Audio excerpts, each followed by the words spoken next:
তীব্র তাপদাহে বিপর্যয়ের মুখে রয়েছে দেশের কৃষিখাত। দিন দিন দেশব্যাপী তাপমাত্রা বেড়ে চলেছে। ৩৫ ডিগ্রির বেশি তাপমাত্রায় ধানের জন্য অসহনীয়। দেশে সর্বোচ্চ ৪২ ডিগ্রি সেলসিয়াস তাপমাত্রা, যা সার্বিক ধান উৎপাদন ও খাদ্য নিরাপত্তার জন্য একটি বড় অন্তরায়। এই অতি তাপদাহে ধান ছাড়াও আম, কাঁঠাল, লিচু সহ অন্যান্য ফসলের ক্ষতি হচ্ছে। প্রখর তাপে নওগাঁয় পুড়ে যাচ্ছে ধান সহ ফসলের ক্ষেত। চাষিরা জানান, সেচ দিতে না পারায় বেশিরভাগ জমির ধান চিটা হয়ে গেছে, মরে যাচ্ছে সবজির গাছ। আবার এই অবস্থায় কৃষি বিভাগও পরামর্শ সহযোগিতা পাচ্ছেন না বলে অভিযোগ করেছেন তারা। তীব্র তাপদাহে লবণাক্ত বৃদ্ধি ও সেচের পানি অভাবে খুলনা অঞ্চলে ফসলের ব্যাপক ক্ষতি আশঙ্কা দেখা দিয়েছে। গরমে হাঁসফাঁস জনজীবনের প্রভাব পড়েছে ফসলের ক্ষেতে। দাবদাহের কারণে আম, কাঁঠালের সব ধরনের মৌসুমি ফলের এবং সবজির হুমকির মুখে পড়েছে। তবে বোরো ধানের ক্ষতির সংখ্যা কেটে গেছে। চলতি বছর বৈরী আবহাওয়া ও তীব্র তাপদাহের কারণে পাবনায় লিচু ও আমের ফলনে ব্যাপক বিপর্যয় দেখা দিয়েছে। বৃষ্টি না হওয়ায় ঝরে পড়েছে লিচু ও আমের গুটি, সেচ দিয়েও রক্ষা করা যাচ্ছে না ফল। এই আর্থিক ক্ষতির মুখে পড়ার আশঙ্কা করছেন চাষিরা। তাদের অভিযোগ, কৃষি বিভাগ থেকেও কোনো পরামর্শ দেওয়া হচ্ছে না। চলমান তাপদাহের কারণে চাঁপাইনবাবগঞ্জে আমের ফলনে বিরূপ প্রভাব পড়েছে। শতকরা ৬০% মুকুল আসলে ঝরে পড়ছে এবং একই সাথে ২৫% আম গাছে আম ঝুলছে। ২৫% মুকুল আসলে এখন আম গাছে রয়েছে। এই আমও টেকাতে পারছে না বলে জানিয়েছেন তারা। প্রায় ৩ লক্ষ টাকারও বেশি কোনো খামারি বলছেন, কৃষক বলছেন তাদের ক্ষতি হচ্ছে।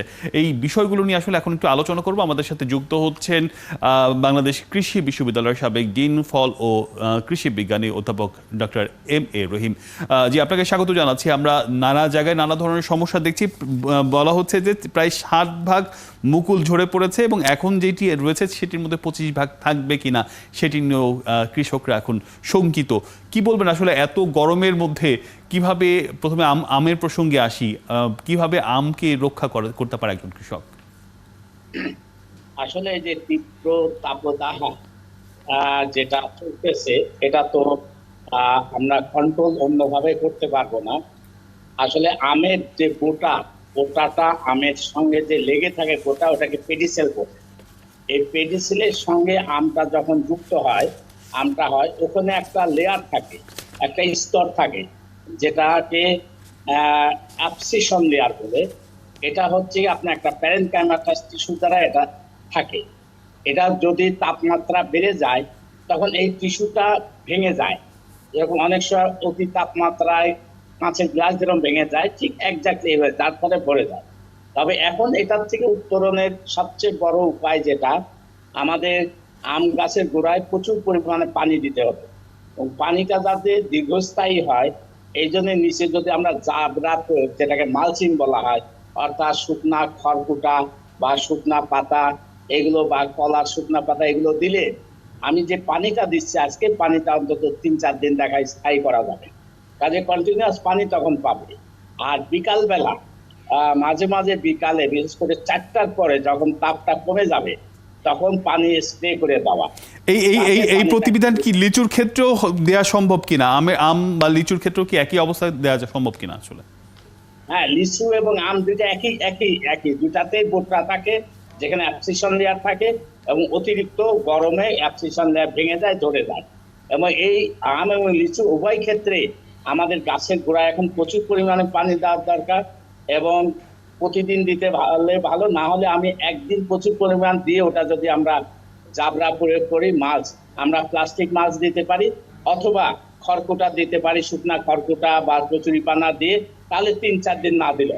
তবে মাঝে মাঝে আমাদের কিন্তু পানির উপরে স্প্রে করতে হবে।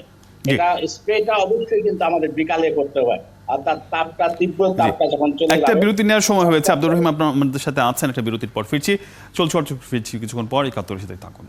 আবারও স্বাগত আছেন। একাত্তরে চলছে অর্থযোগ। আলোচনায় ছিলাম এই তীব্র গরমে কৃষি খাতের জন্য করণীয় নিয়ে। আমাদের সাথে আলোচনার জন্য যুক্ত রয়েছেন কৃষি বিজ্ঞানী অধ্যাপক ডক্টর এম রহিম। জি, স্বাগত এম.এ. রহিম, স্বাগত জানাচ্ছি আরেকবার। আমরা দেখছিলাম আসলে নানা জেলায় আসলে সেচ নিয়ে বড় ধরনের সংকট তৈরি হয়েছে। বিশেষ করে লবণাক্ততা এবং সেচের পানির অভাব দেখা দিয়েছে। এতে কোনো ক্ষেত্রে ধান চিটা হয়ে যাচ্ছে, সবজির নানা ধরনের সমস্যা হচ্ছে। এই সেচজনিত ব্যাপারে কি করণীয় রয়েছে? আসলে এটা ইলেকট্রিসিটিতে তো জাতীয় প্রবলেম আমাদের। আর বিশেষ করে গ্রামে গঞ্জে তো ইলেকট্রিসিটি নাই, থাকেই না বলতে গেলে। আমি যে একটু আগে আপনার মধুপুরে গেলাম, গত দিন থেকে আজকে পর্যন্ত এখন পর্যন্ত কোনো ইলেকট্রিসিটি নাই। যার ফলে আমরা আম গাছ, ওখানে প্রচুর পরিমাণে আমাদের আম গাছ, লিচু গাছ আছে, আমরা পানি দিতে পারতেছি না। তো সেই ক্ষেত্রে যদি কোনো সময় কারেন্ট আসে, কারেন্ট যখন অ্যাভেলেবল থাকে, তখন আমরা পানি দিই।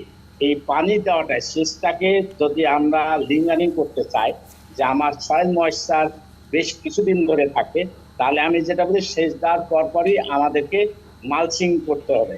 অর্থাৎ আমরা শুকনা খড়কুটা, পাতা বা আমরা কচুরিপানা এগুলো দিয়ে দিতে পারি, অথবা প্লাস্টিক মালচ দিয়ে ঢেকে দিতে পারি। একবার দেওয়ার পরে আশা করা যায় 3-4 দিন আর পানি দেওয়া লাগবে না, যেহেতু সয়েল ময়েশ্চার কনজার্ভ করবে আমাকে মালচিং মেথডে। আর পানি ওই যে উপরে দেওয়ার ব্যাপারে তো এখানে করা নাই, যেদিন হয়তো দেওয়ার একটু দিলাম, যদি লাকিলি আবার ইলেকট্রিসিটি পাওয়া যায়, ভাগ্যবান যদি আমি হই, তাহলে আমাকে আবার একবার দিতে হবে। তবে আমার গাছের গোড়ায় যেটা দেব, সেটাকে আমরা কিন্তু কয়েকদিন আমরা মালচ প্রয়োগ করে, জাবরা প্রয়োগ করে কিন্তু আমরা রেখে দিতে পারবো। কাজে ইলেকট্রিসিটি না থাকলে অনেক সময় আমরা কিন্তু এটা এগিয়ে দিতে পারবো। তবে এটা এসেন্সিয়াল, অবশ্যই পানি দিতে হবে। তো প্রোটেক্ট করার জন্য এটা ধরে যে যাচ্ছে, আমার পেডান্কল পেডিসেল যে আমার এখানে ভেঙে যাচ্ছে, এটার জন্য নিচে এবং গাছের গোড়ায় প্রচুর পরিমাণে পানি দিতে হবে। তাহলে অবশিষ্ট যে লিচু এখন আছে বা অবশিষ্ট আম যেটা আছে, সেটাকে আমরা রক্ষা করতে পারবো। জি, সবশেষ এতে আমরা দেখছি, ছোট করে যদি একটু বলতেন, যে অভিযোগ হচ্ছে কৃষি কর্মকর্তারা এই ক্ষেত্রে সাহায্য করছে না। এই সময় একটু যদি তারা সহযোগিতা করতো, তাহলে হয়তো কৃষকরা এই ধরনের সমস্যা থেকে কেটে উঠতে পারতো। যদি সংক্ষেপে তাদের সম্পর্কে কিছু বলতেন। আসলে এটা সঠিক না, একেবারে পুরাপুরি সঠিক না যে কৃষি বিভাগ তাদের সহযোগিতা করে না। আপনি দেখবেন ফেসবুকে কৃষি বিভাগ থেকে সতর্করণ মেসেজ দেওয়া হইতেছে, এবং আমাদের যে সাব অ্যাসিস্ট্যান্ট এগ্রিকালচার অফিসার, তারা কিন্তু মাঠে ঘাটে যায় দিচ্ছে। আর দুইবার হয়তো কোনো জায়গায় একটু শর্ট হইতেই পারে, জি, তবে অর্থাৎ মাঠে সবাই আছে, আমরা আসলে কাউকে অভিযুক্ত করতে চাই না, আমরা চাই এই সমস্যা একসাথে মোকাবেলা করতে। অনেক ধন্যবাদ জনাব এম এ রহিম আমাদেরকে সময় দেওয়ার জন্য।